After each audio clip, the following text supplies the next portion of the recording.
The EBC is the best environmental business organization in the country.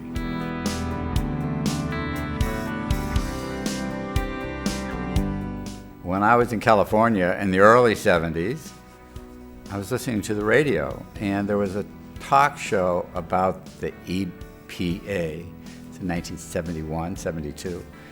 And I was in graduate school. I did my undergraduate work in chemical engineering. All the jobs they offered me, I'm going, why do I want to do that?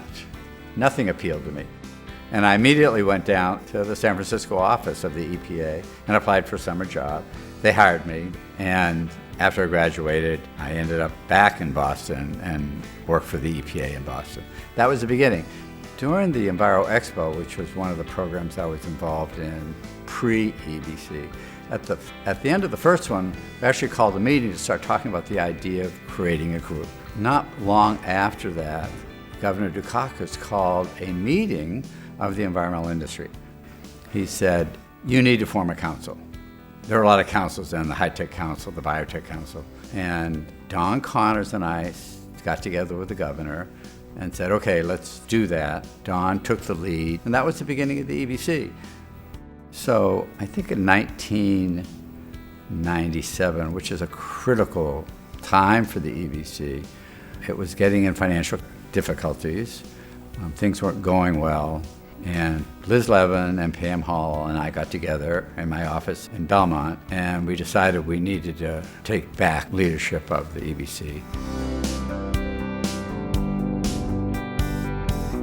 And I basically volunteered to start running the organization.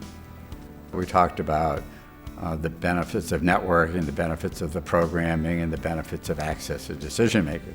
Those have always been the benefits. That's been the really important legs of the EBC, and very successful. Over the years, I always think about it as 5 legs: professional development, leadership development, programming, access to decision making, and the networking. So we focused on this kind of programming, then we formed a new committee because there's something important there. The dam, I love the Dam Management Committee. I knew nothing about dams.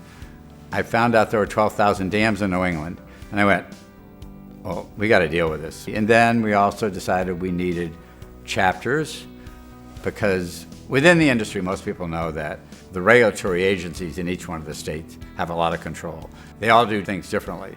So all of those additions we keep adding as we identified issues that were critical to the organization. The last one being climate change, of course.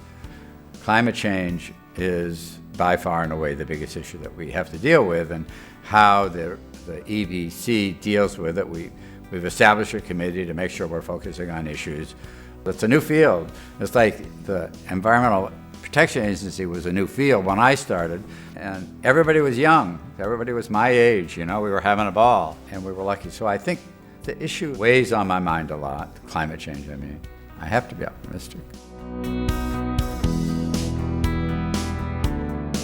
The guidance I have is to stay involved. The individuals that are interested in leadership and dealing with issues have to step forward, join the committees, join the leadership teams. We'll continue to have new members on the board of directors who will be more and more focused on this issue. It's the reason that I wanted to establish this advisory board, so that we could talk a little bit for the EBC to talk about these critical issues. I've been actively doing Spartan sprints, which everybody thinks I'm crazy, but I find them to be very enjoyable. I'm not going to get overly involved in too many board situations, at least not for a while. So I've got 5 grandchildren, 5 little girls that are wanting my attention, and I love giving it to them. I'm grateful, enormously grateful, for having this opportunity to run the EBC, to lead the EBC, and pass it on to Ann, and what I think is it's in great shape and dealing very effectively with all the things that we're dealing with. I have to thank Ann. Ann has been around for 10 years, and she's been enormously valuable, to say the least. And when Jackson came on board, 2 people enormously committed to the organization. And there are so many people that have been very significant in bringing the organization together. Pam Hall and all her work, Mike Scipione, who's been absolutely incredible, who everybody loves, Ben Harvey, when we started the solid waste program, and Tom Mackey, who also really activated this all. And again, the problem is I could go on and on. I get the list out and just go through and pick 20 or 30 or 40 or 50 of them. So I just want to thank everybody that's been involved and for the involvement and commitment to the organization.